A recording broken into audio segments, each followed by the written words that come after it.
Sean muy bendecidos, estamos nuevamente aquí. Vamos a seguir estudiando Primera de Juan. Estamos en Primera de Juan. Vamos a irnos a Primera de Juan 2. Yo deseo en el nombre de Jesucristo que estas enseñanzas puedan formar parte de su edificación.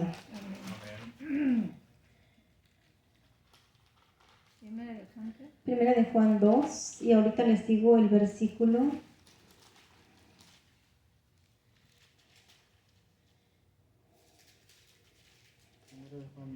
Primera de Juan 2.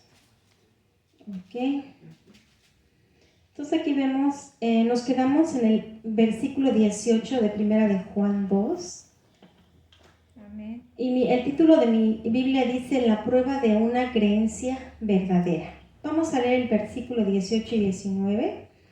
Dice: Hijitos, ya es el último tiempo, y según vosotros oísteis que el anticristo viene, así han surgido muchos anticristos. Por esto conocemos que es el último tiempo. Salieron de nosotros, pero no eran de nosotros. Porque si hubieran sido de nosotros, habrían permanecido con nosotros. Pero salieron para que se manifestase que no todos son de nosotros. Entonces vemos que aquí esta enseñanza viene, o esta exhortación viene para los más pequeños de la iglesia. Hemos estado hablando que hay niveles de conocimiento dentro de las iglesias, que es el primer nivel, el segundo nivel, el tercer nivel, el de los principiantes, intermedios y de los ya que saben más, los que tienen más madurez. Entonces esta palabra va dirigida a los pequeños. Les está diciendo que ya es el último tiempo y que viene el anticristo. Y está diciendo que es el último tiempo porque han salido muchos anticristos. Y vamos a ver qué es un anticristo. Nos vamos a ir ahí en Juan. Nada más le damos la vuelta a la hoja y vamos a irnos a Primera de Juan 4:1.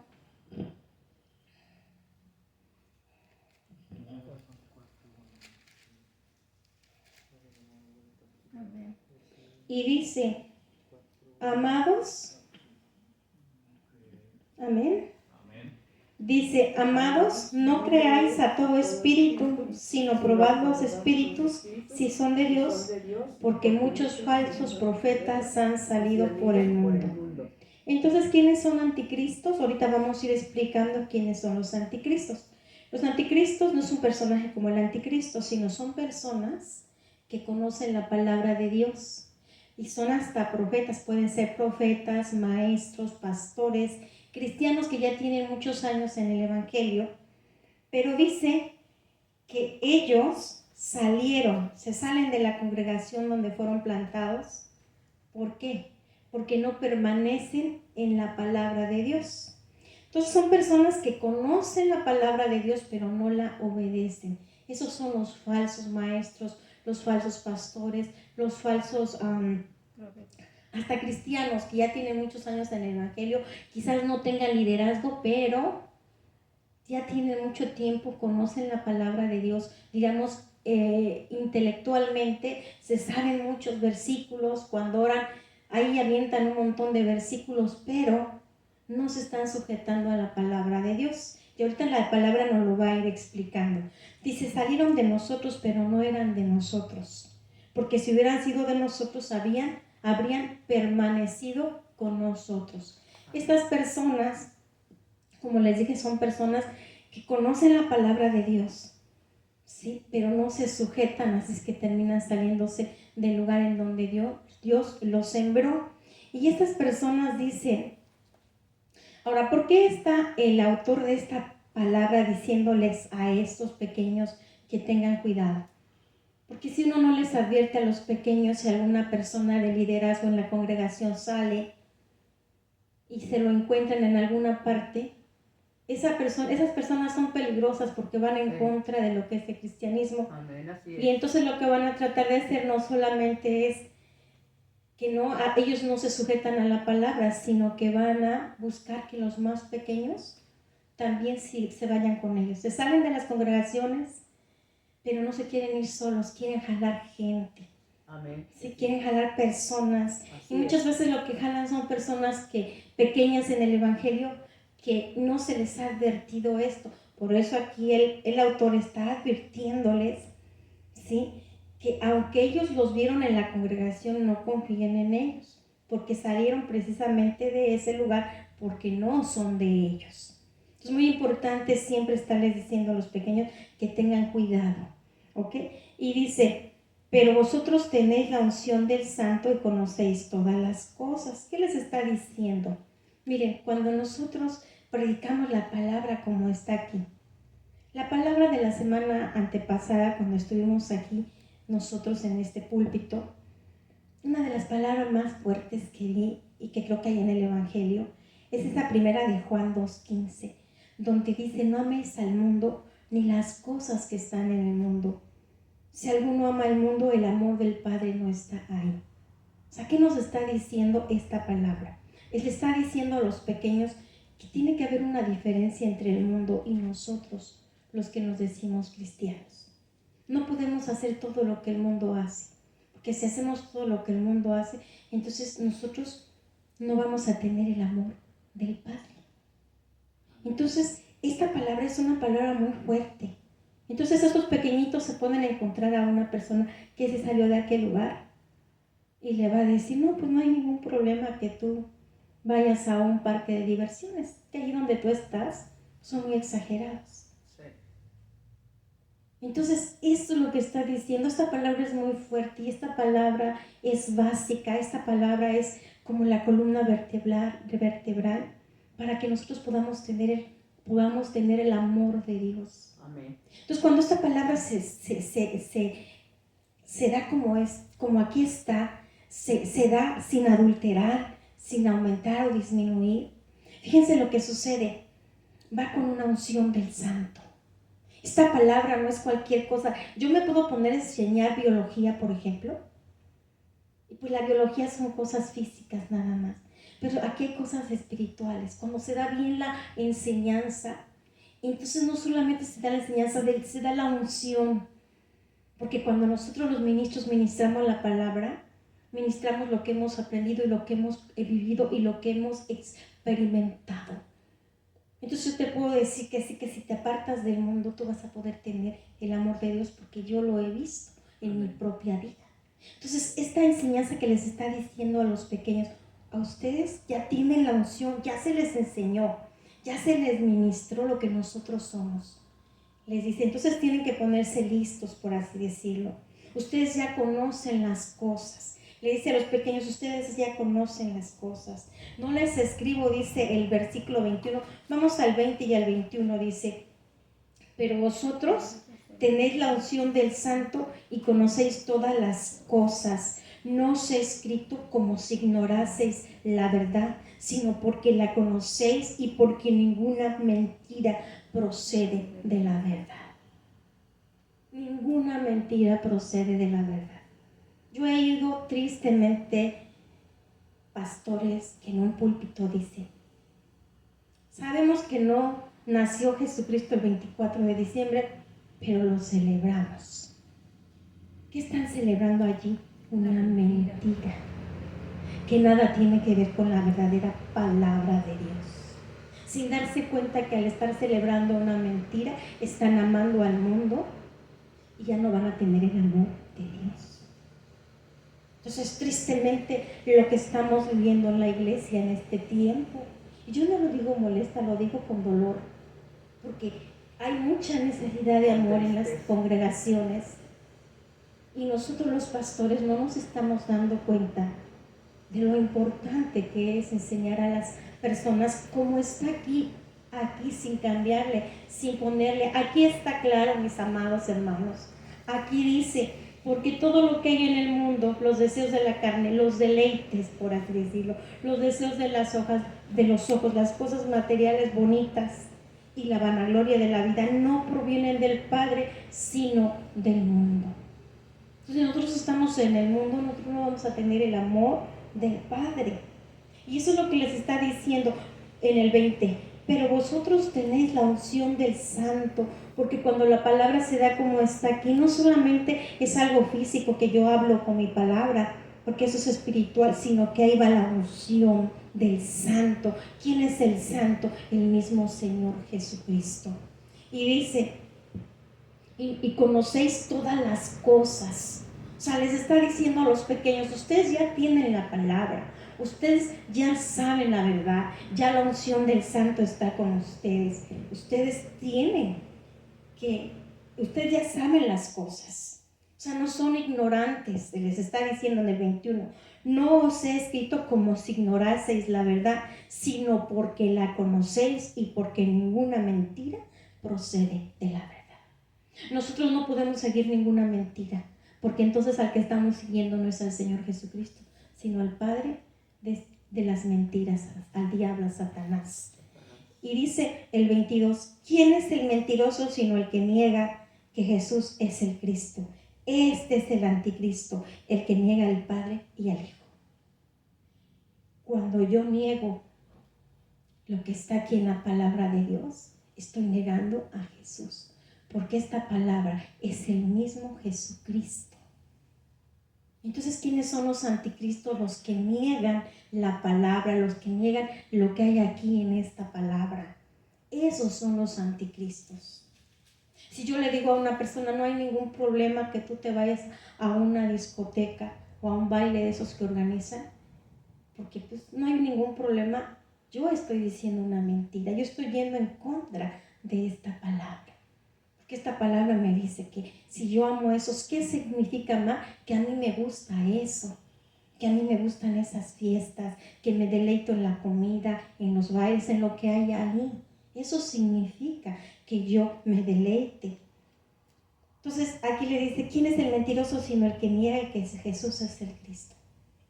Yo aquí lo que entiendo es que esta es la palabra. Todo anticristo es el que no recibe esta palabra, el que piensa que puede vivir como él quiere.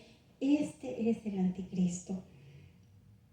Este es el anticristo, el que niega al Padre y al Hijo. ¿Qué sucede cuando nosotros negamos esta palabra? Cuando decimos, pues mira, sí, él es tu Padre, Él te ama, eso sí, recíbelo. Pero la disciplina no, pues es que Él es bueno. Él te ama, Él te deja vivir como tú quieres. Es mentira. El amor del mundo así es. ¿Cuál es el amor del mundo? Pues me das todo lo que yo quiero, haces lo que yo quiero. Tú vas a hacer, como quien dice, todo lo que me gusta. Pero Dios no es así. Dios es un Dios de amor, sí, pero de disciplina. Amén. Dios nos da disciplina, porque si no nos diera disciplina, entonces nosotros no vamos a tener una relación con Él, y ahorita lo vamos a ver. Dice, todo aquel que niega al Hijo. ¿Cuándo negamos al Hijo? Cuando no recibimos la palabra. Hay partes aquí en la palabra que para nosotros serían muy fuertes. Por ejemplo, vámonos a la iglesia de la Odisea en Apocalipsis. Aquí está adelantito, no es muy arriba. Vamos a ver en Apocalipsis. Apocalipsis 3.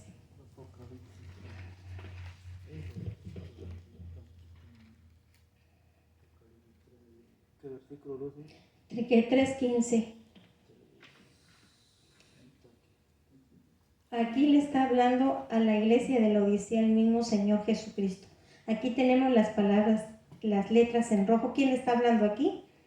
El mismo Señor Jesucristo. Y dice el mismo Señor Jesucristo, yo conozco, le está hablando a la iglesia de la Odisea. Le dice, yo conozco tus obras, que ni eres frío ni caliente. Ojalá fueses frío o caliente. ¿Qué quiere decir frío? Que yo no obedezco a la palabra. ¿Qué quiere decir caliente? Que sí voy a obedecer la palabra. Amén. Entonces hay veces que decimos, bueno, esto sí lo obedezco, pero esto no. Esto sí y esto no. Eso quiere decir que somos tibios, que obedecemos cuando queremos o lo que nos conviene o lo que no nos cuesta trabajo. Ahí entonces somos tibios, cuando unas cosas las obedecemos y otras no. ¿Y qué sucede si yo no obedezco una cosa de aquí?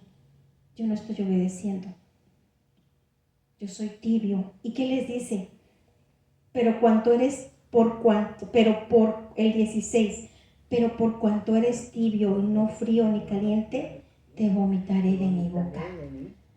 Tenemos que tomar toda la palabra de Dios. No podemos tomar unas cosas y otras no. Podemos decir, no es que Dios es amor, eso lo tomo, pero Dios es disciplina, no, eso no lo tomo. No podemos. Dice el 17, porque tú dices, yo soy rico y me he enriquecido y de ninguna cosa tengo necesidad, y no sabes que tú eres un desventurado, miserable, pobre, ciego y desnudo.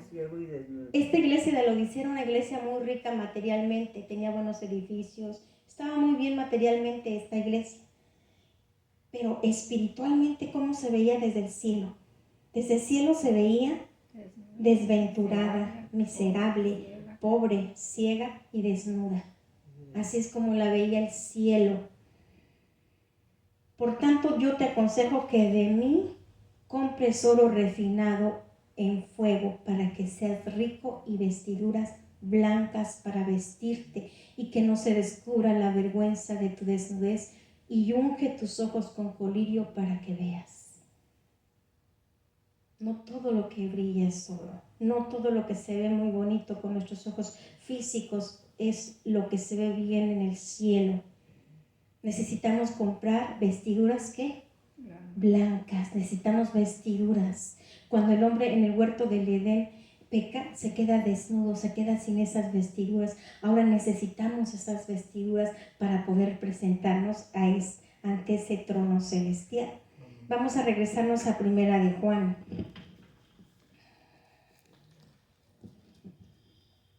Primera de Juan.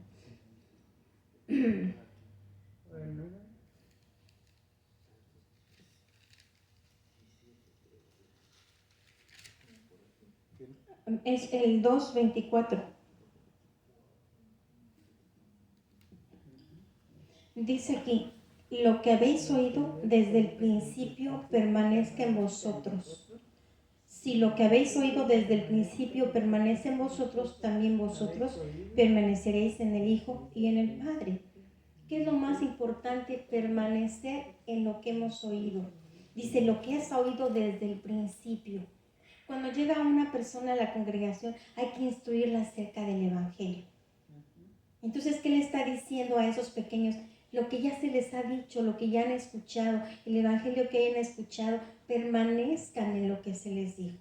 Aquí ya les dijo nuevamente que en el mundo no está el amor del Padre, que tienen que permanecer fuera del mundo para que puedan tener el amor del Padre. ¿Cómo voy a permanecer yo en la palabra? Pidiéndole al Espíritu que me muestre todo lo que aún tengo del mundo para soltarlo y para dejarlo. O sea, tenemos que analizar cómo es nuestra vida. Miren, yo no sé ustedes, pero yo cuando vine al Evangelio, yo era una persona que tenía muchos pensamientos y como que mis pensamientos iban. Pero cuando uno llega al Evangelio, cuando uno recibe al Espíritu de Dios, el Espíritu de Dios como que empieza uno a tomar control de nuestros pensamientos y como que ya comenzamos a pensar más y comenzamos a ver qué está mal en nosotros, lo que nunca hicimos antes. Y esa es la unción del Santo, eso es lo que hace la palabra de Dios, que nosotros comencemos a vernos a nosotros mismos, a ver cómo estamos y que podamos llegar a reconocer lo que somos. Entonces aquí vemos esto, dice, si lo que habéis oído desde el principio permanece en vosotros, ¿qué es lo que oímos desde el principio? La palabra de Dios, que es el mismo Jesús. Él tiene que permanecer en nosotros. ¿Qué quiere decir permanecer en nosotros? Que yo sea obediente a esa palabra, que yo escuche esa palabra y la meta en mí y la retenga, y que diga, Padre, hoy me estuvo hablando la palabra de que yo tengo que ver qué está todavía en mí del mundo para que yo lo suelte. Entonces, eso es retener, eso es escuchar y permanecer en la palabra. Y dice que si la palabra, lo que oí desde el principio, permanece en mí, también nosotros permanecemos ¿en quién? En el Hijo y en el Padre. Entonces, ¿de quién depende que yo permanezca en el Hijo y en el Padre? De mí, de que reciba, de que escuche la palabra con atención y que la reciba y la viva. Dice el 25, y esta es la promesa que Él nos hizo, la vida eterna. Si yo permanezco en Él, voy a permanecer en el Padre y Él me va a dar ¿qué? La vida eterna. Ahora vamos a explicar la vida eterna. La vida eterna no es que yo cuando me muera voy a ir al cielo y ahí voy a conocer al Padre y voy a conocer al Hijo, o voy a conocer al Hijo o al Padre. Esa no es la vida eterna, y ese es uno de los grandes errores que nosotros los predicadores no hemos aclarado muchas veces. Nos vamos a ir a Juan 14, 23, no, sí, Juan, déjenme ver, Juan 17, 3. Juan 17 es el libro de Juan. Juan 17, 3. Amén.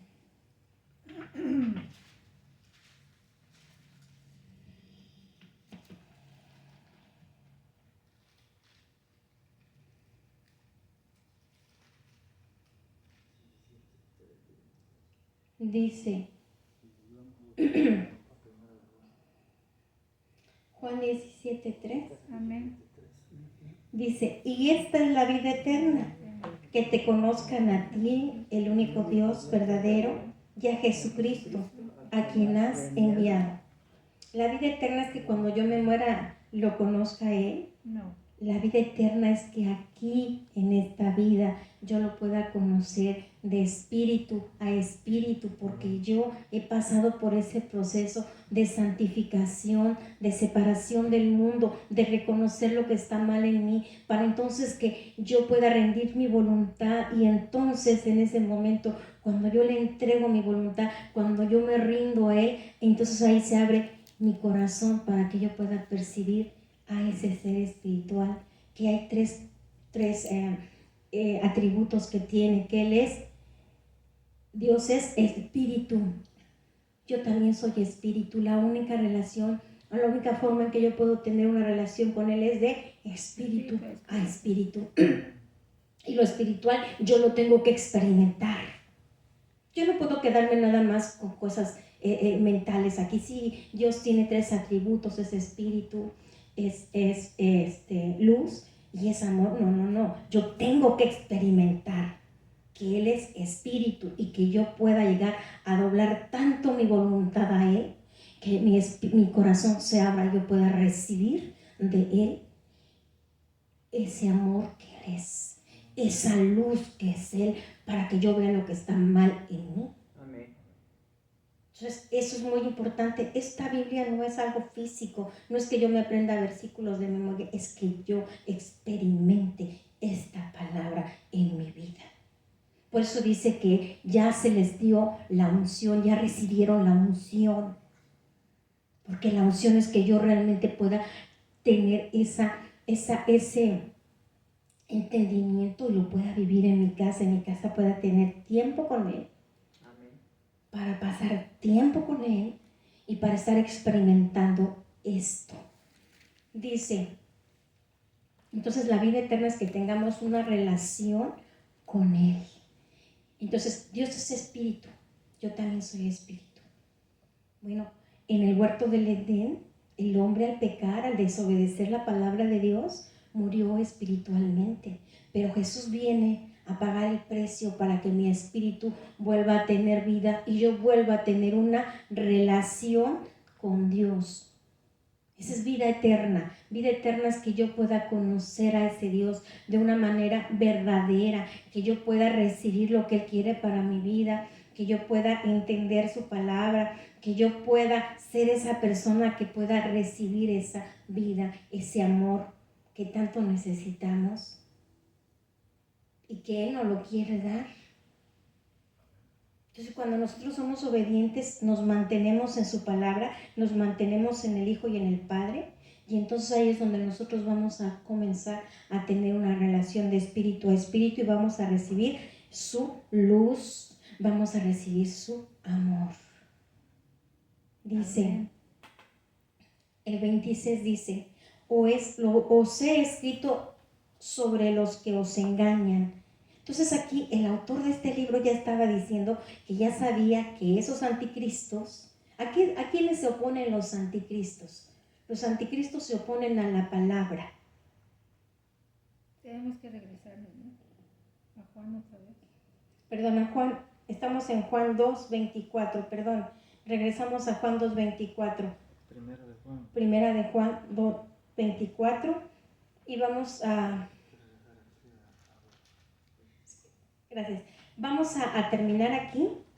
Esta es la primera parte de esta enseñanza. Les invito a que estemos en la siguiente enseñanza.